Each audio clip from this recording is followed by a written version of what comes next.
One of the most prestigious nights of the year for the literary world, the awarding of the Booker Prize. It goes every year to the author of the best original novel in the English language.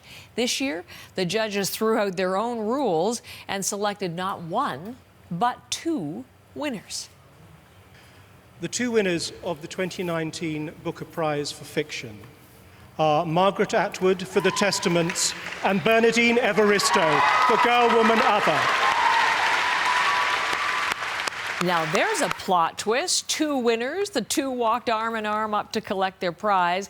Margaret Atwood is 79. She'll be 80 on November 18th. She's the oldest author ever to win the award, as she herself acknowledged. I'm very surprised. I would have thought that I would have been too elderly. And I kind of don't need the attention. She's certainly getting a lot of it right now. Dominic, sorry, I think you're still hearing me. Yeah, she's certainly getting a lot of attention right now with The Testaments and The Handmaid's Tale and all of the world focused on Margaret Atwood. So she jokingly referenced that. Dominic Velitis is in our London bureau. You talked to her after that announcement. Tell me more what she had to say about winning this most prestigious award. Yeah, it was a real privilege to spend some time with Margaret Atwood last night after the ceremony at London's Guildhall. Despite the late hour, Heather, we managed to cover a fair bit of ground. We spoke about how the subject matter of her book, The Testaments, and of course The Handmaid's Tale before it seemed particularly relevant today. This idea perhaps that the world is moving back towards Gilead, the dystopian Republican fictional setting of those two books. We spoke about that, about the messages, the lessons she was trying to convey in them, and even how the uniform, the handmaid's dress that we all probably recognise now, how it has become a popular protest symbol over recent years, particularly in the era of Donald Trump. And I sense that, Heather, that is something that she's particularly proud of, something that she's really appreciated. It's worth remembering that, as you mentioned, she is 79 years old, and one of the first things we spoke about last night was this rather unusual decision by the judges to make this a joint award. She said in the press conference before we sat down together that she was glad that's how it turned out and that she would have been embarrassed if she was the sole winner. Here's what she had to say about it.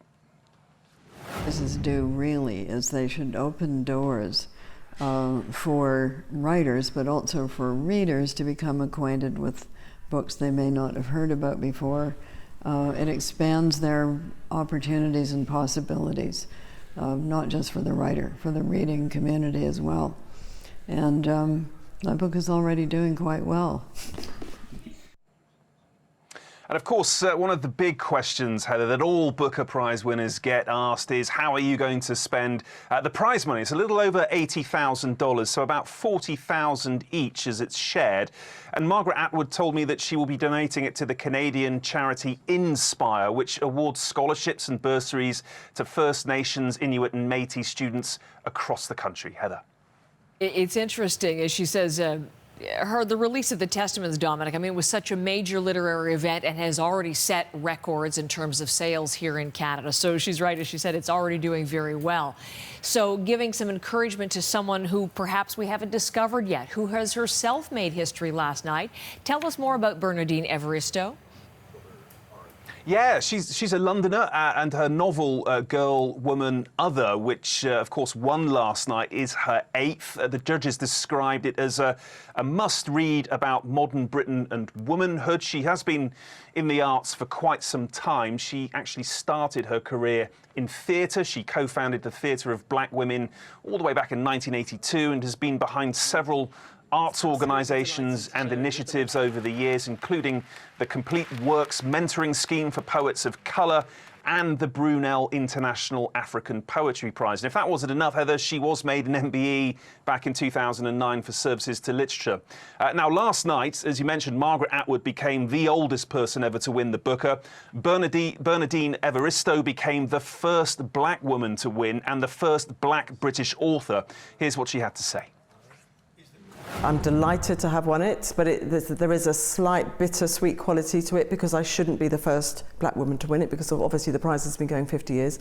But I think looking towards the future, hopefully this will be something that will be the beginning of perhaps this prize and other prizes in Britain becoming more inclusive in terms of who they get to judge a prize, which of course is so important, but also the kinds of books that are celebrated and cherished.